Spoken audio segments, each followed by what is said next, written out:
The recruitment station on Earth Colony 7 smelled like recycled air and broken dreams. Elena Vasquez stood in line behind 40 other candidates, her worn boots leaving marks on the polished floor that the cleaning drones quickly erased. She was shorter than most of the other applicants, her dark hair pulled back in a simple knot, her clothes clearly from the lower districts where the artificial sunlight only worked half the time. The man in front of her turned around and looked down at her with the kind of expression people use when they find something unpleasant stuck to their shoe. He was tall, broad-shouldered, with the confident stance of someone who had never wondered where his next meal would come from. His uniform was crisp and new, the kind that cost more credits than Elena's family made in 3 months. "You lost, sweetheart," he asked, and the 2 men beside him laughed. "The cleaning staff entrance is around back." Elena said nothing. She had learned long ago that words were weapons best saved for battles worth fighting. This was not one of them. She simply held his gaze until he grew uncomfortable and turned back around. The United Earth Fleet was desperate for recruits. Everyone knew this. The war with the Krelian Empire had been going on for 12 years now, and humanity was losing. Slowly, painfully, one colony at a time, they were losing. The Krelians were bigger, stronger, and their ships outnumbered humanity's 3-1. They didn't negotiate. They didn't show mercy. They simply conquered. When Elena reached the front of the line, the recruitment officer barely looked up from his screen. He was an older man, tired in a way that suggested he had seen too many young faces pass through this station, knowing most would never return. "Name?" he asked. "Elena Maria Vasquez." "Age?" 22. "Previous military experience?" "None." Now he looked up. His eyes traveled from her face to her shoulders to her hands, measuring, calculating. "Education?" "Secondary school." "Incomplete." The officer behind her in line, the tall one who had called her sweetheart, laughed again. "They're really letting anyone in these days." The recruitment officer ignored him. Something in his expression changed as he studied Elena more closely. "It says here you scored in the top 1% on the aptitude test." "Yes, sir." "That's not possible," the tall man said, stepping forward. "Run it again." "There must be a mistake." The recruitment officer's jaw tightened. "Candidate Harrison, you will wait your turn or you will leave this station. Those are your options." Harrison stepped back, but his eyes stayed on Elena, full of something that looked like hatred mixed with confusion. "Vasquez," the officer continued, "the test results show exceptional scores in tactical analysis, spatial reasoning, and pattern recognition. Your physical scores are average, but these numbers here." He tapped his screen. "I've been doing this job for 15 years. I've never seen results like this." Elena nodded. She didn't explain that she had grown up in the lower districts, where survival meant learning to read situations fast, to see threats coming before they arrived, to understand the patterns of violence and opportunity that most people from the upper levels never had to consider. She didn't explain that her father had been a cargo pilot before he died, and that he had taught her to read star charts before she could read words. She didn't explain any of this because no one had asked. "You understand what you're signing up for?" the officer asked. "The survival rate for new recruits in active combat zones is 34%. "I understand." He stamped her form. "Report to Transport Base 7 at 0600 tomorrow. Welcome to the United Earth Fleet." Behind her, Harrison was still staring. Elena walked past him without a second glance. The transport ship to the training station was crowded and loud. Elena found a seat in the back corner where she could watch the other recruits without being noticed. There were about 200 of them, men and women from all 7 Earth colonies, all ages, all backgrounds. Some looked scared. Some looked excited. A few, like Harrison and his friends, looked arrogant, as if they were doing the fleet a favor by joining. The journey took 3 days. During that time, Elena watched and listened. She learned that Harrison was the son of Admiral Harrison, one of the highest-ranking officers in the fleet. She learned that his friends were similarly connected, children of generals and politicians and wealthy merchants who had somehow avoided the war until now. She learned that most of the other recruits had joined because they had no other choice, because the Krelians had destroyed their homes, killed their families, taken everything they had. She also learned that no one expected her to last. "That one," she heard someone say on the second day, nodding in her direction. "She'll wash out in the first week. Look at her. She's tiny." "Maybe she's got connections," another voice suggested. "With that accent? She's from the lower districts." "No connections there except to the recycling centers." Elena let them talk. Words were just noise. What mattered was what happened when the talking stopped. The training station was called Forge. It was a massive structure built into an asteroid, far from any planet, far from any comfort. The moment Elena stepped off the transport, she understood that everything she thought she knew about hardship was about to be redefined. The drill sergeant who greeted them was a woman named Chen. She was not tall, not particularly imposing, but there was something in her eyes that made even Harrison stand up straighter. Scars ran down the left side of her face, disappearing under her collar. Her voice, when she spoke, carried the weight of someone who had watched too many soldiers die. "Welcome to Forge," she said. "In the next 12 weeks, most of you will fail. Some of you will quit. Some of you will be removed. A few of you will die. If you are lucky, and if you are good, you will graduate and join the war that has been waiting for you since the day you were born." She began walking down the line, looking at each recruit in turn. When she reached Harrison, she paused. "Name?" "James Harrison, ma'am." "My father is Admiral." "I didn't ask about your father. I asked your name." Harrison's face reddened. "James Harrison." "Good. Remember that name. It's the only one that matters here." She continued down the line until she reached Elena.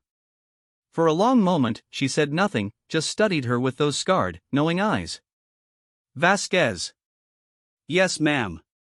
"You scored higher on the aptitude test than anyone in the last 5 years." "So I've been told, ma'am." "That means nothing here. Tests measure potential. Forge measures reality." "I understand, ma'am." Chen nodded slowly. "We'll see." The first week was designed to break them. They woke before dawn and ran until their legs gave out. They learned hand-to-hand combat until their bodies were more bruised than skin. They studied ship systems and tactical protocols until the words blurred together.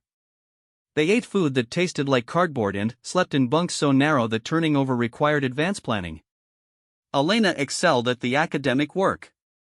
The tactical simulations came naturally to her, the patterns obvious where others saw chaos.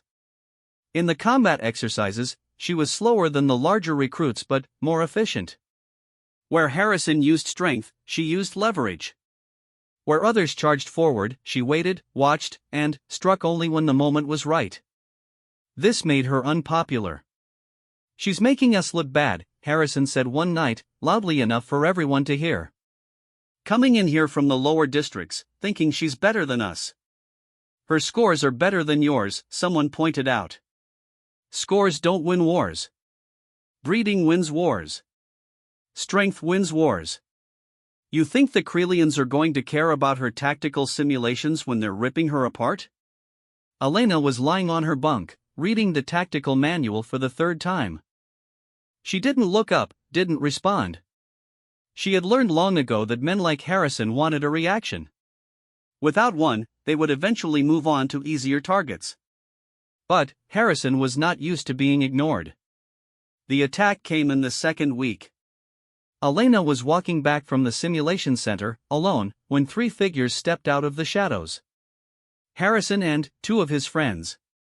They were carrying practice staffs, the kind used in combat training. "No cameras here," Harrison said. "No instructors. Just us." Elena stopped walking. She looked at each of them in turn, measuring distances, calculating angles. Her heart was beating faster, but her mind was calm. This was familiar territory. The lower districts had prepared her well for moments like this. "This is a mistake," she said quietly. The only mistake was letting you in, Harrison replied. Someone needs to teach you your place. He swung. What happened next took less than 30 seconds. Elena didn't try to match their strength. She used their weight against them, redirecting blows instead of blocking them, striking at vulnerable points instead of trading hits. Harrison was first, his knee buckling when she kicked it from the side. His friend tried to grab her from behind, but she was already moving, dropping low, using his momentum to flip him into the third attacker. When it was over, all three were on the ground. Elena wasn't even breathing hard. Next time, she said, standing over Harrison, bring more people. She walked away without looking back. The incident was never reported. Harrison and his friends returned to training with injuries they claimed came from practice sessions. But something had changed. The other recruits looked at Elena differently now. Not with respect, exactly, but with something closer to wariness. She had proven she could defend herself. More importantly, she had proven she was not afraid. Sergeant Chen called her into our office the next day. "Sit down, Vasquez." Elena sat. "I've reviewed the medical reports from Harrison and his friends. Interesting injuries. Very precise." Elena said nothing. "I've also reviewed the security footage from the corridor adjacent to where the incident allegedly did not occur." Chen's lips curved slightly. "You're good. Better than good. You could have hurt them much worse than you did." "I only did what was necessary, ma'am." "Why not more?" "They would have done worse to you." Elena considered the question. "Because that's not who I am." Chen leaned back in her chair. "Do you know why I called you in here? To warn me about retaliation?" "No." "To tell you that in 20 years of training recruits, I have never seen anyone with your combination of tactical intelligence and combat instinct. You don't fight like someone who learned from books. You fight like someone who learned from survival." "The lower districts were educational, ma'am." "I imagine they were." Chen was quiet for a moment. "The fleet needs officers. Real officers, not politicians in uniform." "Your test scores qualify you for the command track. Are you interested?" Elena felt something shift inside her. The command track was for people like Harrison. People with connections and education and money. People who belonged. "I don't come from command track people," she said. "I didn't ask where you came from. I asked if you were interested." For the first time since she arrived at Forge, Elena smiled. "Yes, ma'am. I'm interested." The command track was brutal. The regular training program was designed to produce soldiers. The command track was designed to produce leaders, and the methods were correspondingly harder. Elena was the only person from her original group selected. Harrison, despite his connections, was not. "Typical," she heard him mutter as she walked past. "They're so desperate they're promoting district rats to command." This time, Elena did respond. She stopped and turned to face him. "You know what the difference between us is, Harrison?" He sneered. "About 50 IQ points in my favor?" "No. The difference is that I know what it's like to lose. To really lose. You've never lost anything in your life, so you don't know how to fight like you mean it. When you're facing the Krelians, that's going to get you killed." She walked away. Behind her, Harrison said nothing. The command track introduced her to ship systems, fleet tactics, strategic planning, and the psychological elements of leadership. It also introduced her to Captain Marcus Webb, the man in charge of command training. Webb was old for an active duty officer, his hair more gray than brown, his face lined with the maps of 100 battles. He had been fighting the Krelians since before Elena was born. He had won more engagements than any other captain in the fleet, and he had lost more people than he liked to count.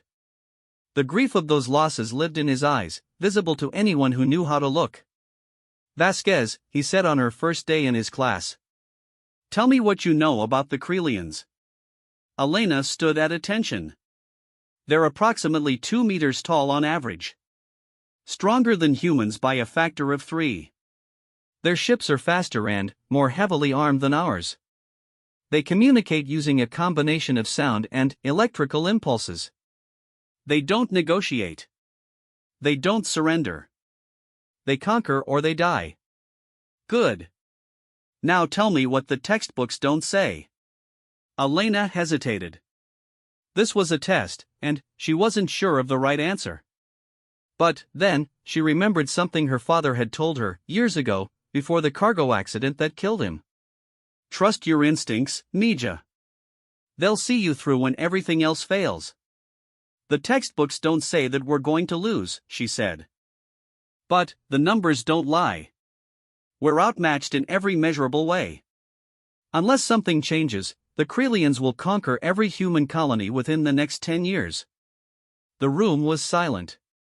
The other command track candidates were staring at her like she had just confessed to treason. But Webb was nodding slowly. And what do you think needs to change? We need to stop fighting their war. We need to start fighting our war. Explain.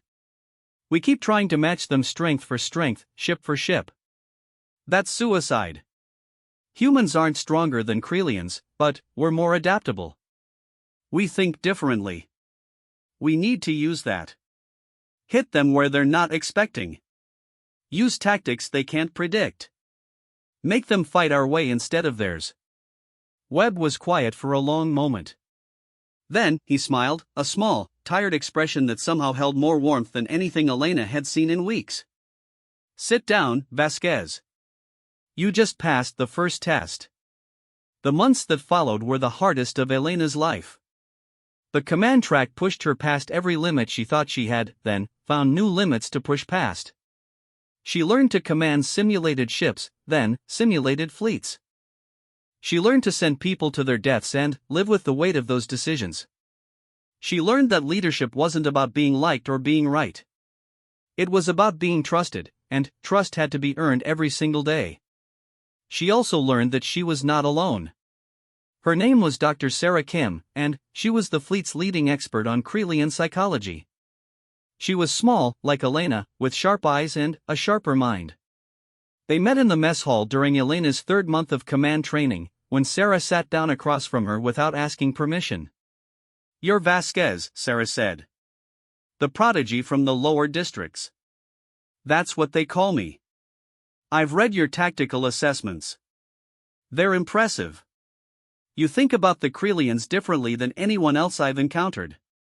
I think about them as people, Elena said. Not as monsters. Monsters are simple. People are complicated. Sarah smiled. Most officers can't make that distinction. It makes them underestimate the enemy. Most officers haven't had to think about survival the way I have. No, Sarah agreed. They haven't. They became friends. Sarah shared what she knew about the Krelians, their society, their motivations, their weaknesses. Elena shared her tactical ideas, her theories about how to turn the war around. Together, they developed something they called the Adaptation Protocol, a complete restructuring of fleet strategy based on unpredictability instead of strength. This is brilliant, Sarah said one night, looking at the holographic display of their latest simulation.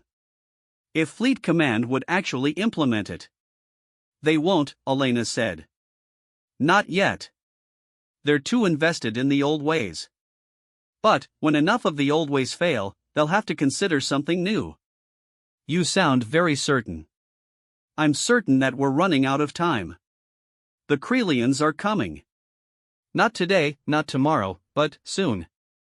And, when they do, either we're ready with something different, or we die doing the same thing that's been failing for 12 years.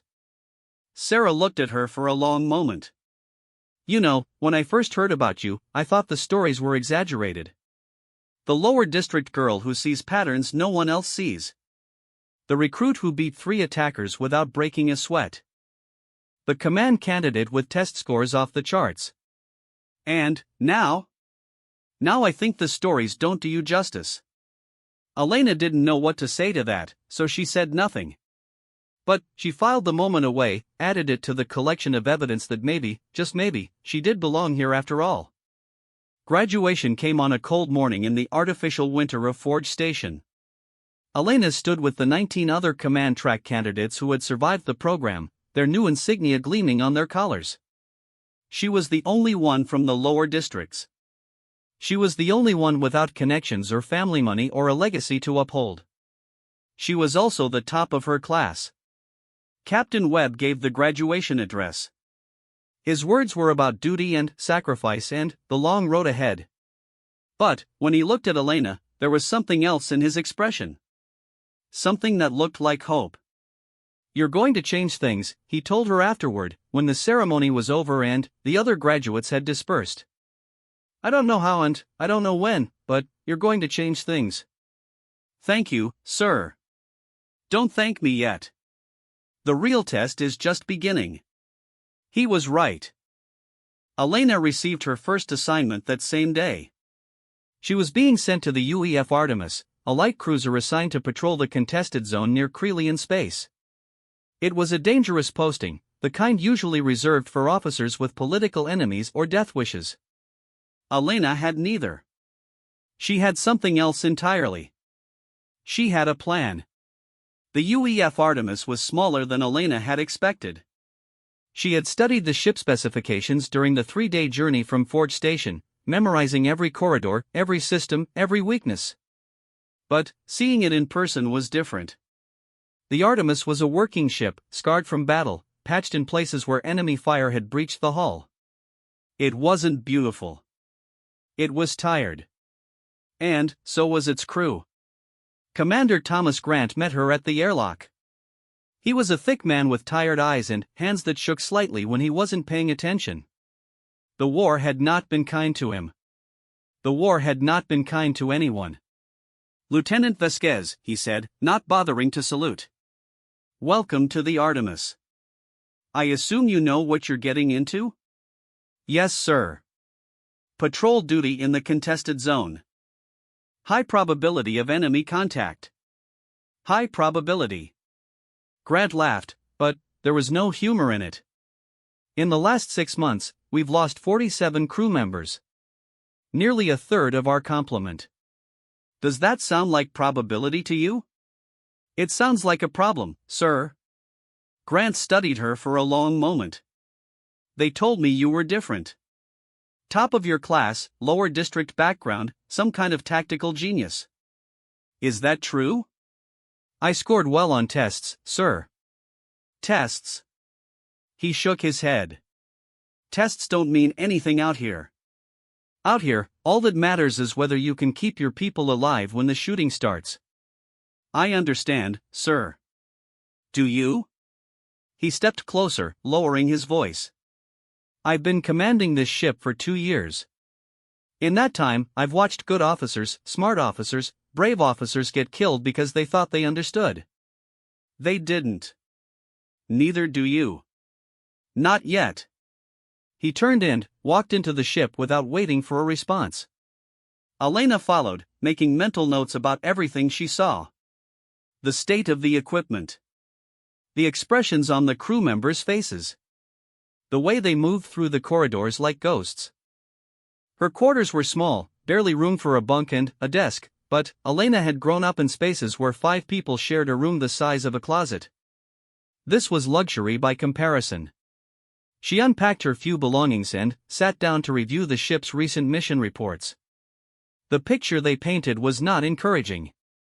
The Artemis had engaged Krelian forces 12 times in the past 3 months. They had survived, barely, but they hadn't won. Not really. Every engagement followed the same pattern. The Krelians attacked, the Artemis defended, and both sides withdrew with losses. It was a war of attrition, and humanity was losing.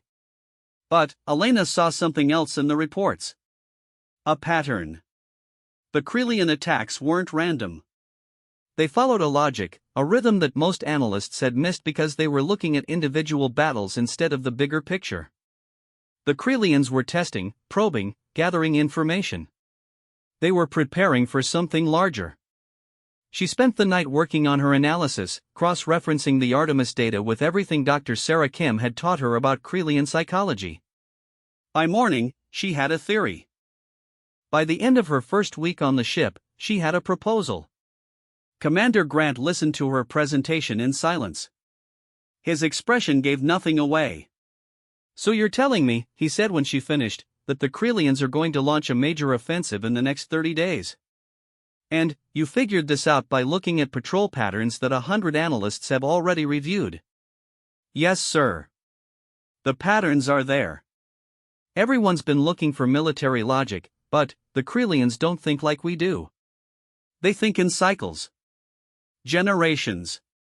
Their attack patterns correspond to their breeding cycles, their harvest cycles, their breeding cycles. Grant's voice was flat. "You want me to base tactical decisions on alien breeding cycles?" "I want you to consider the possibility that we're missing something, sir." "The Krelians have been gathering data on our defensive positions. They know our weaknesses now. And, according to my analysis, they're about to exploit them." Grant was quiet for a long moment. Then, he stood up and walked to the viewport, looking out at the stars. "You know what the hardest part of command is, Lieutenant?" "No, sir." "The hardest part is knowing that every decision you make could get people killed. Right or wrong, there's no taking it back. That kind of weight changes you." He turned to face her. "I've read your file. I know about your background, your training, your test scores. I know that Sergeant Chen thinks you're the most talented officer she's trained in 20 years. I know that Captain Webb called in favors to get you assigned to this ship." Elena hadn't known that last part. "Sir? Webb thinks you can make a difference. He thinks you see things that other people miss." Grant sighed. "I've been doing this job a long time. Long enough to know that sometimes the people who see things differently are exactly what we need. And sometimes they're just wrong in new and exciting ways. I'm not wrong about this, sir." "Maybe not. But I'm not going to change our patrol patterns based on a theory, even a good one. What I will do is let you run a parallel analysis. If your predictions prove accurate, we'll revisit this conversation. Fair?" It wasn't what Elena wanted, but it was more than she had expected. "Yes, sir." "Thank you." "Don't thank me yet. If you're right, we're all in a lot of trouble." The next 3 weeks tested Elena in ways she hadn't anticipated. Being right was useless if no one listened. She continued her analysis, refined her predictions, and watched as the pieces fell into place exactly as she had foreseen. Small Krelian raids increased in frequency. Their probing attacks grew more sophisticated. They were mapping the human defensive network, identifying gaps, preparing routes for a larger force. She reported her findings daily. Commander Grant listened, nodded, and took no action. Elena understood his caution. She understood that he had been burned before by officers who thought they knew better. But understanding didn't make the waiting any easier. The crew, meanwhile, had their own opinions about the new lieutenant. Most of them were not favorable. "She's weird," Elena overheard one of the enlisted men say in the mess hall. "Always watching, never talking. And she's from the lower districts. What does she know about space combat?" "Heard she beat up 3 guys in training," another voice responded. "Including Admiral Harrison's son. So she can fight. Big deal. Can she command? Guess we'll find out." Elena ate her meal in silence and returned to her analysis. Let them talk. Words were meaningless. Only results mattered. The results came 18 days into her assignment. The alarm started at 0300, dragging Elena from a sleep she didn't remember falling into. Red lights flashed in the corridor as she pulled on her uniform and ran toward the bridge. Her body was tired, but her mind was sharp, already calculating possibilities and responses. "Report," Commander Grant was saying as she arrived on the bridge. "Multiple contacts, sir. 40+ Krelian vessels inbound on attack vector. ETA 12 minutes. 40 ships. Elena's blood went cold. The Artemis was a single cruiser with a crew of 112. Against 40 Krelian warships, they would be destroyed in minutes. "It's happening," she said, stepping forward. "The offensive. They're here." Grant looked at her with an expression she couldn't read. "It appears you were right, Lieutenant." "For what it's worth." "Sir, if they're hitting us with 40 ships, they're hitting other positions too. This is coordinated. This is the beginning." "I know." Grant turned to his communications officer. "Send a fleet-wide alert.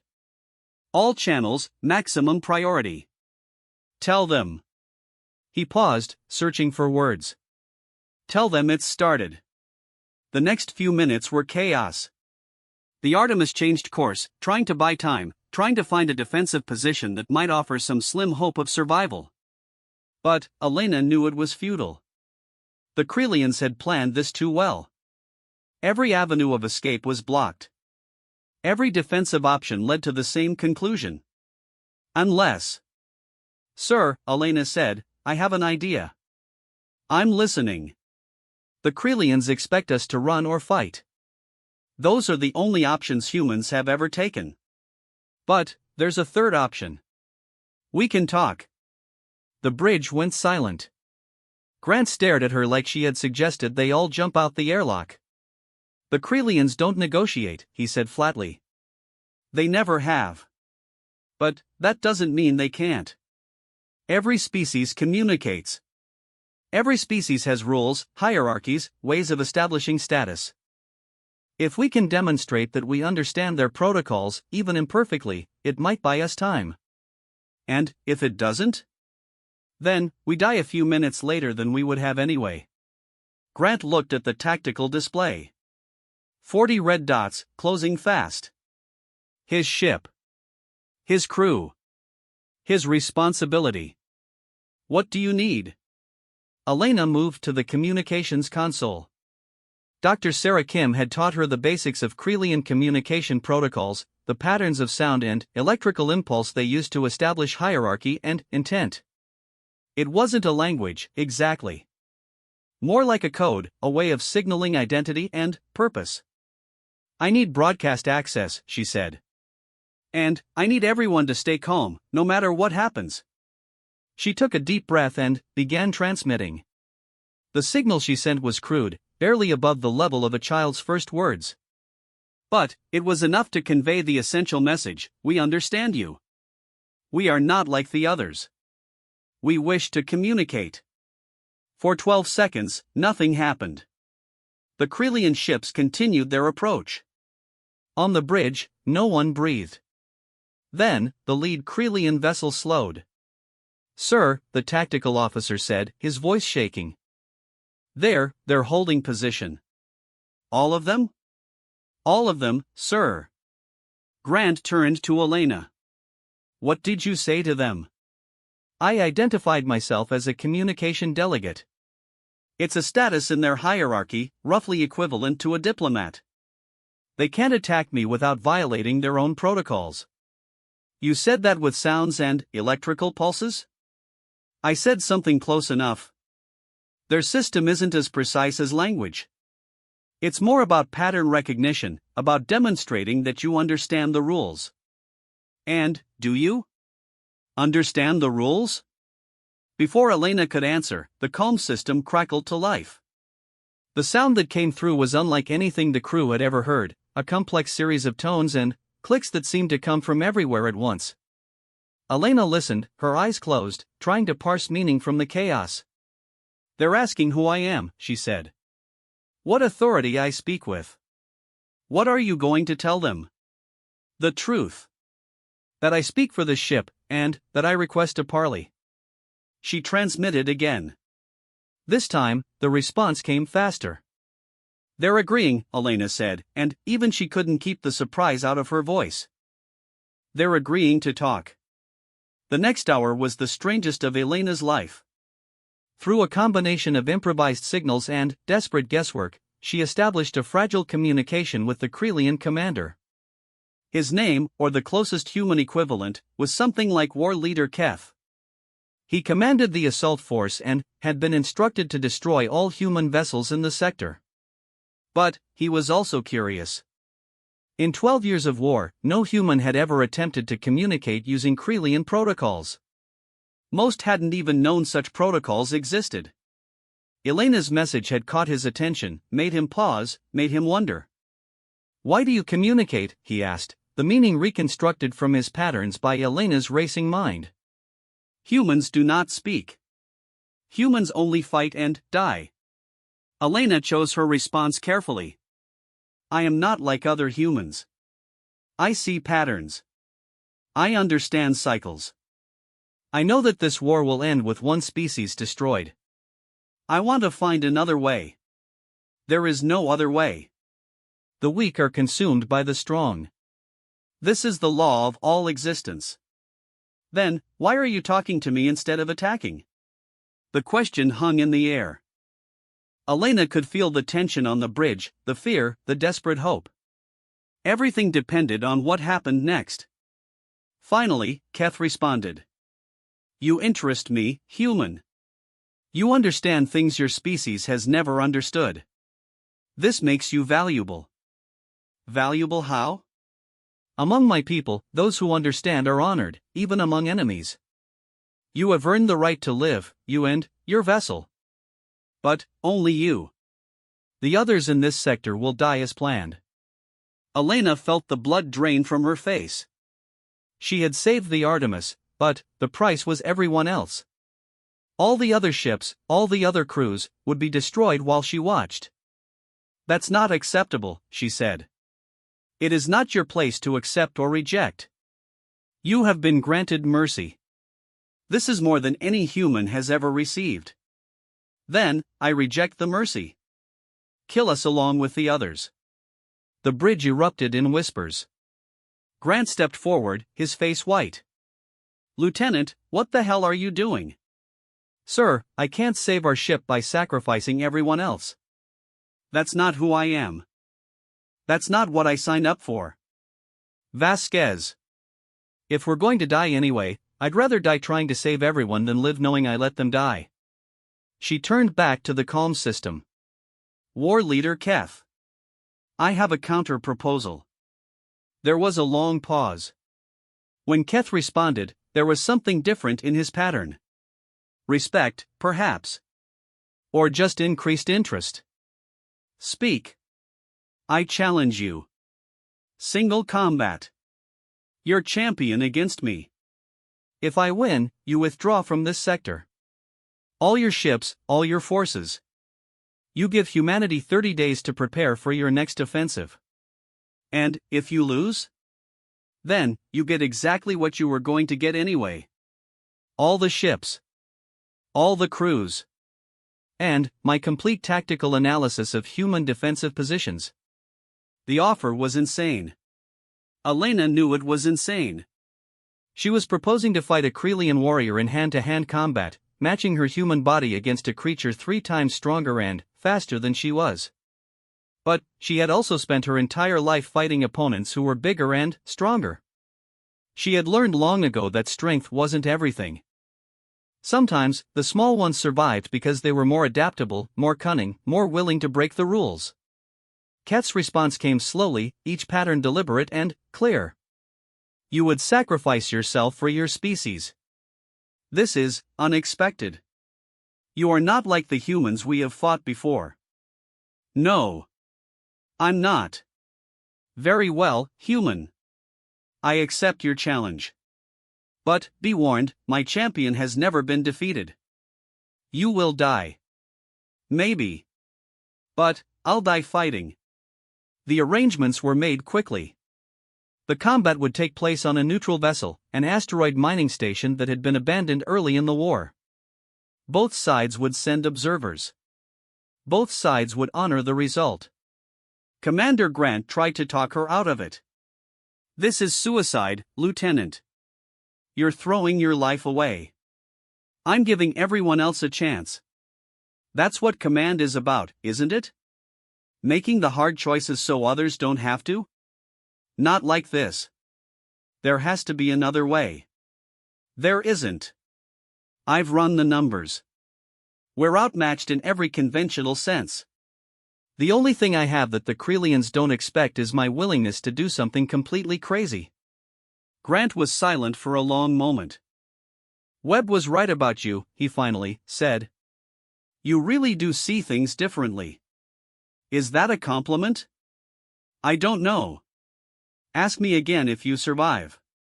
The mining station was dark and cold, its power systems dead, its corridors filled with the debris of hasty abandonment. Elena walked through the shadows alone, her footsteps echoing in the emptiness.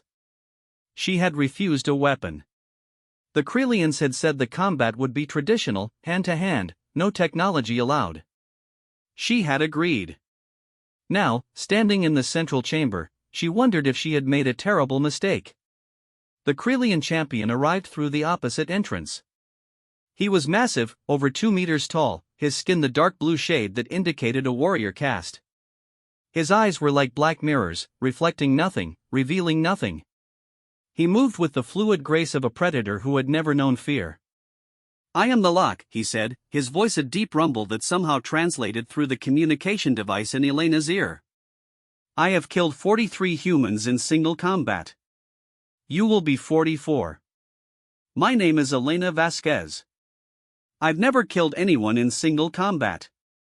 This will be my first. The Lock made a sound that might have been a laugh. You have courage, small one. It will not save you. They circled each other slowly. Elena watched his movements, looking for patterns, looking for weaknesses. He was stronger, faster, more experienced. But he was also confident. Too confident. He had never faced an opponent he couldn't overwhelm with brute force. The Lock attacked first, a sweeping blow that would have crushed Elena's skull if it had connected. But she wasn't there. She had seen the tension in his shoulders, the shift of his weight, and she had moved before the strike began. Her counter was swift, a strike to his knee joint where the armor of his skin was thinnest. He barely felt it. But he noticed. His eyes narrowed. You are quick, human.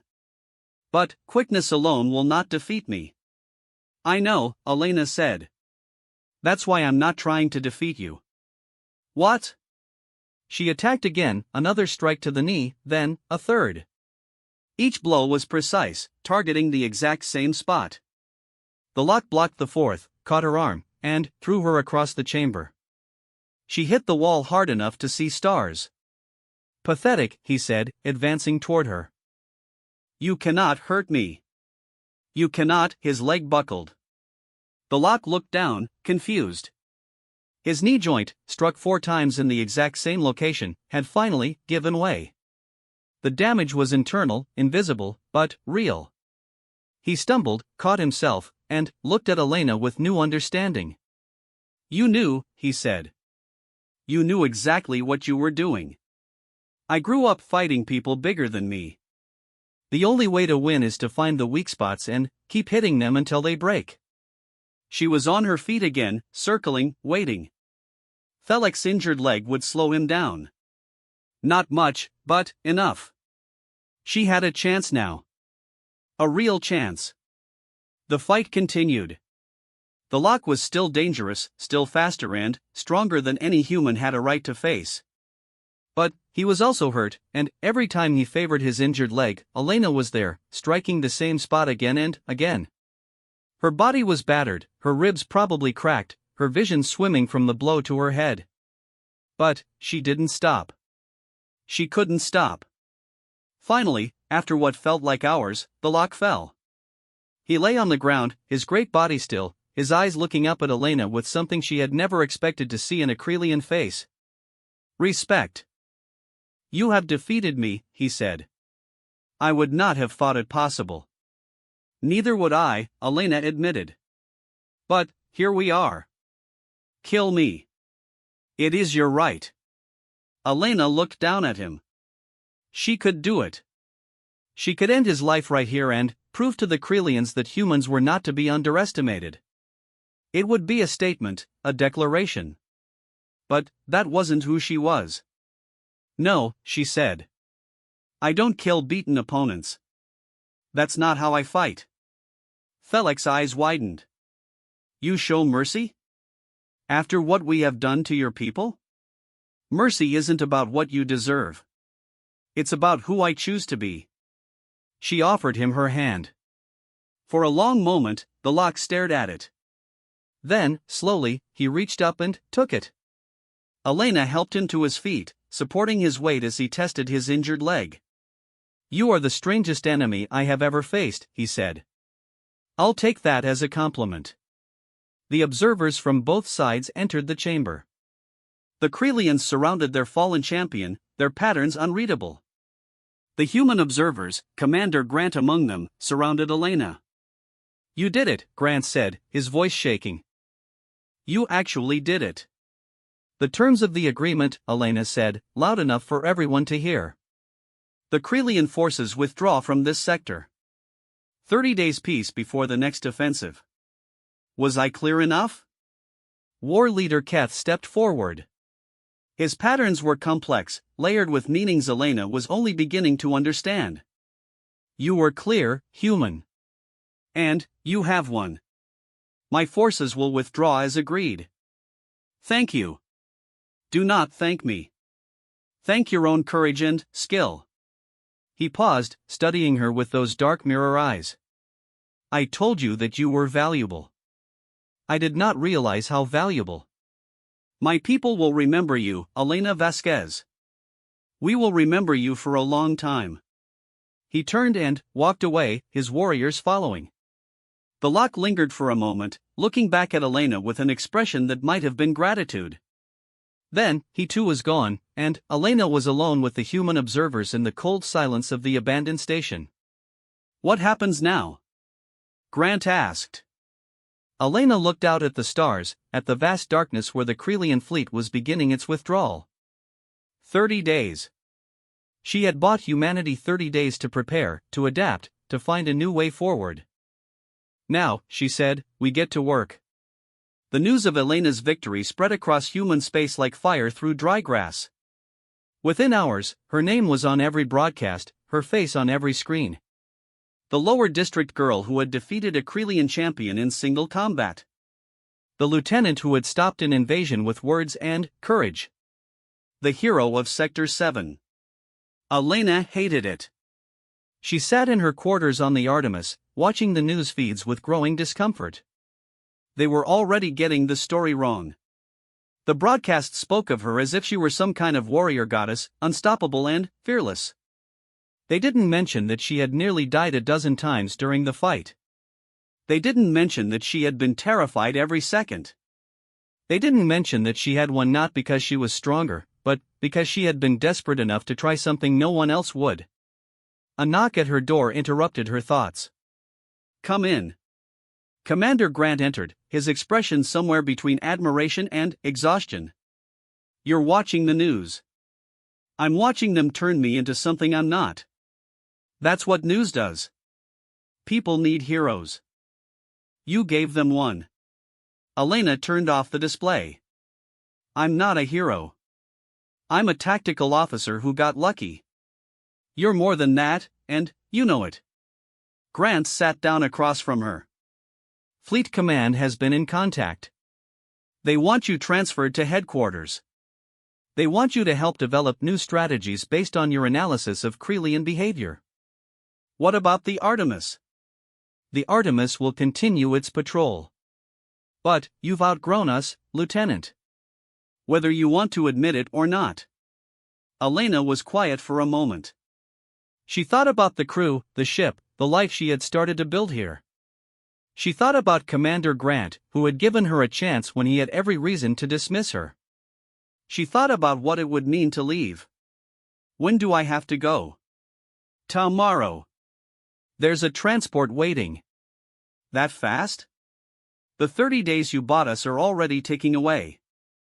Fleet Command wants to make the most of every second. He stood up and walked to the door. Then, he paused, looking back at her. For what it's worth, you're the best officer I've ever served with. The crew will miss you. I'll miss you. Thank you, sir. For everything. Don't thank me. Thank yourself. You did this. You. He left, and Elena was alone with the stars. Fleet headquarters was located on Earth Prime, the original human homeworld, in a complex of buildings that had been constructed specifically to coordinate the war effort. Elena had never been to Earth Prime. She had never been anywhere that mattered. Walking through the corridors of Fleet Command, surrounded by admirals and generals and the highest-ranking officers in human space, she felt like a fraud. Lieutenant Vasquez. The voice came from behind her, familiar and warm. Elena turned to see Dr. Sarah Kim walking toward her with a smile that seemed to light up the entire corridor. Sarah. What are you doing here? Same thing you are. Trying to save humanity. Sarah embraced her briefly. I saw the broadcasts. You were amazing. I was lucky. Lucky is surviving. What you did was something else entirely. Sarah fell into step beside her. They've assigned me to your team. The Krelian Psychology Unit. We're going to be working together. I have a team. You have a team, a budget, and direct access to Admiral Chen. Sarah grinned. She's Sergeant Chen's sister, by the way. Apparently tactical genius runs in the family. Admiral Chen was waiting for them in a conference room overlooking the Earth Prime skyline. She was older than her sister, but the same sharpness lived in her eyes, the same intensity that suggested she had seen too much and remembered all of it. Lieutenant Vasquez. Dr. Kim. Please, sit down. They sat. Admiral Chen studied them both for a long moment before speaking. I've reviewed your work, she said. The adaptation protocol. Your analysis of Krelian behavior patterns. Your proposal for a complete restructuring of fleet strategy. She paused. It's brilliant. And it's completely insane. Which part? Elena asked. All of it. You're asking us to throw away everything we know about fighting this war and start over from scratch. Yes, ma'am. Because everything we know isn't working. Admiral Chen nodded slowly. I've lost 2 sons to this war, Lieutenant. 2 sons and a husband and more friends than I care to count. So believe me when I say that I understand the cost of failure better than most. I'm sorry, ma'am. Don't be sorry. Be right. Chen leaned forward. I'm giving you the resources you've asked for. You'll have a team of 30 analysts, access to all fleet intelligence, and my personal authorization to implement whatever strategies you develop. But there's a condition. What condition? You don't just develop strategies. You lead them. You go back out there, to the front lines, and you prove that your ideas work. Elena felt her heart skip. Ma'am, I'm a lieutenant. I don't have the rank to command major operations. You do now. Chen slid a box across the table.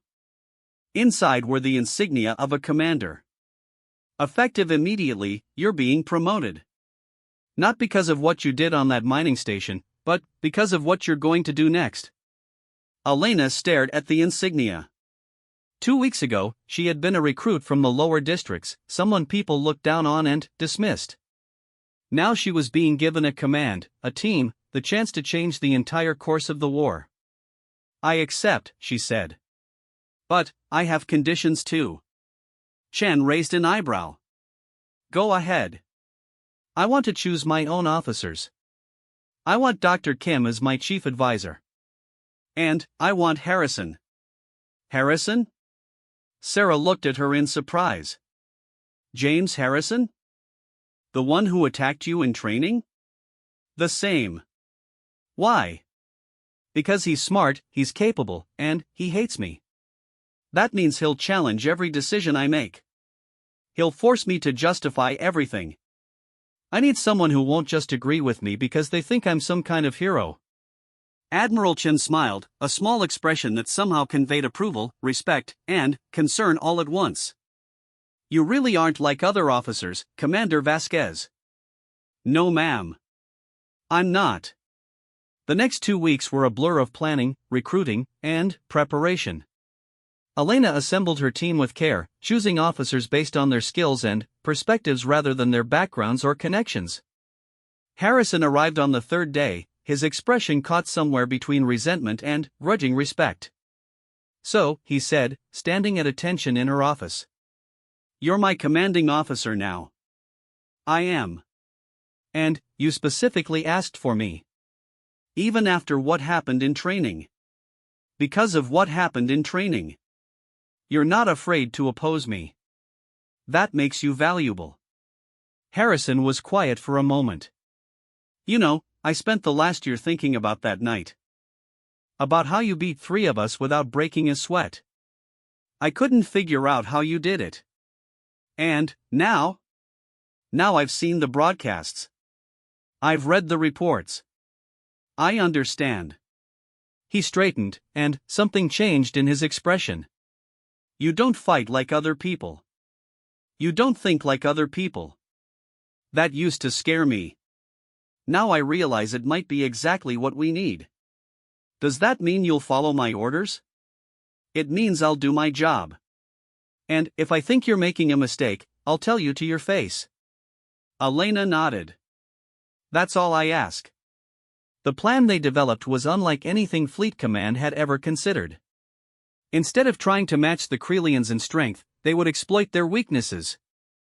Instead of fighting on Krelian terms, they would change the rules of engagement entirely. The key insight came from Sarah's work on Krelian psychology. The Krelians weren't just warriors. They were a society built on strict hierarchies and ancient traditions. Their entire culture was based on the concept of earned status, the idea that position and power came from demonstrated ability rather than inheritance or wealth. That's why they agreed to the single combat, Elena explained to her team. It wasn't just curiosity. It was protocol. When I challenged them using their own traditions, I forced them to respond in kind. They couldn't refuse without losing status. So we used their traditions against them, Harrison said. We find other protocols they can't refuse. Exactly.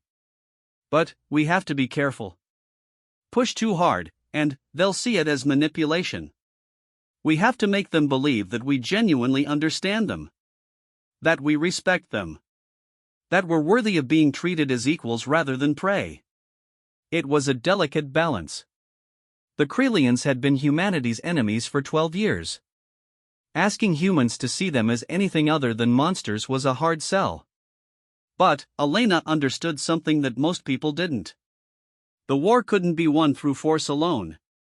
It had to be won through understanding, through adaptation, through becoming something the Krelians didn't expect.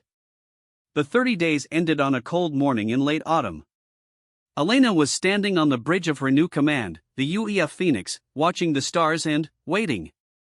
The Phoenix was larger than the Artemis, better armed, better crewed. But it was still just one ship in a fleet that was about to face the largest Krelian offensive in history. "Commander." Harrison's voice came from behind her. "Long-range sensors are picking up movement in Sector 12. It's starting. All hands to battle stations. Signal the fleet to implement protocol adaptation." The Krelian fleet emerged from hyperspace like a storm front, hundreds of ships arranged in precise formation.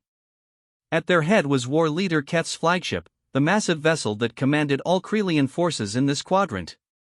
"They're moving into attack formation," Harrison reported.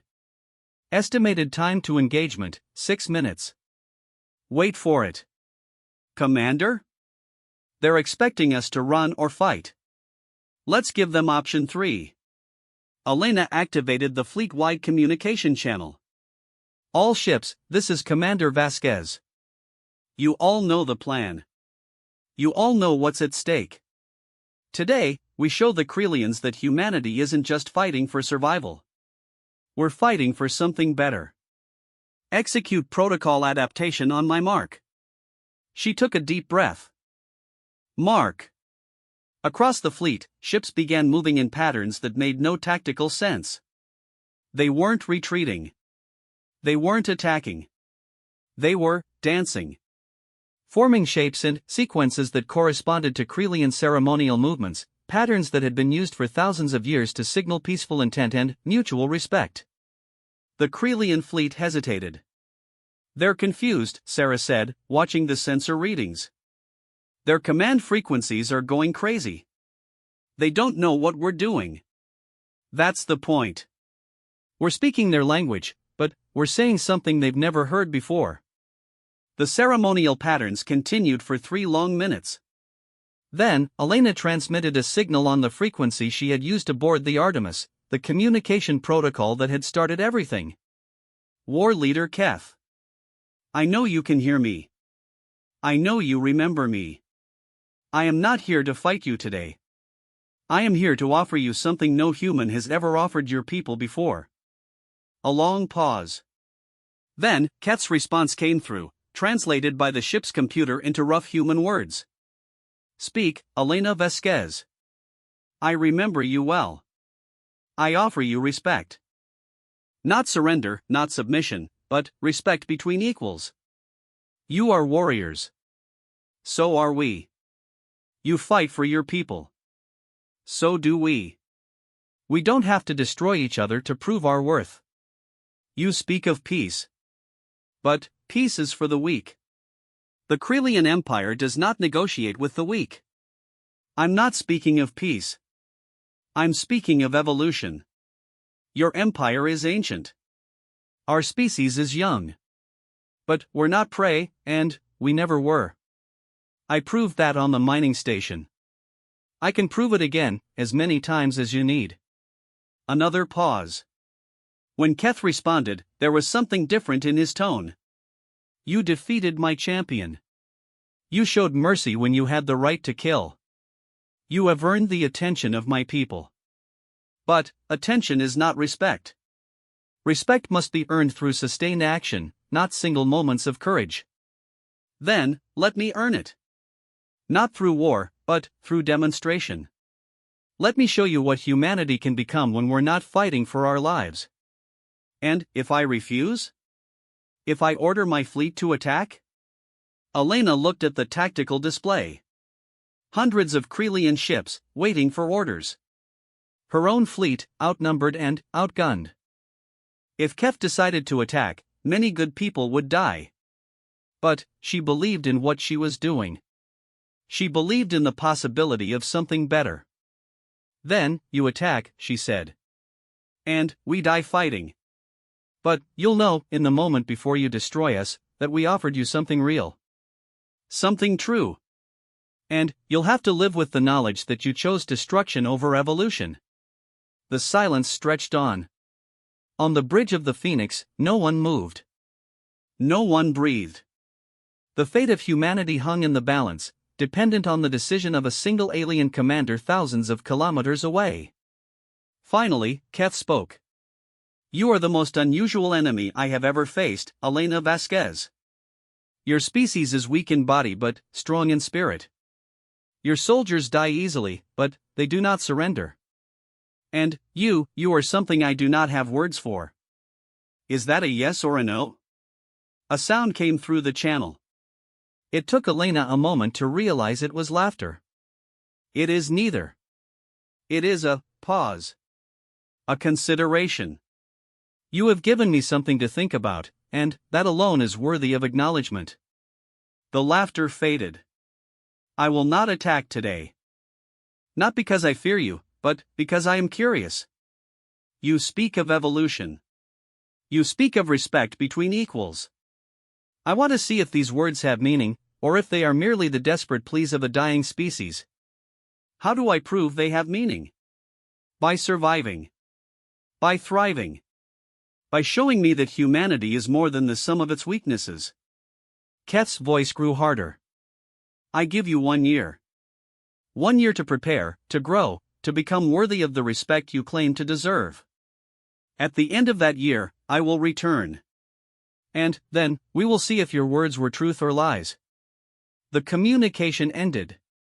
Across the sensor display, the Krelian fleet began to withdraw, hundreds of ships turning away from battle and disappearing into the darkness of space. On the bridge of the Phoenix, the silence gave way to disbelief. Did we just win? Harrison asked. No, Elena said.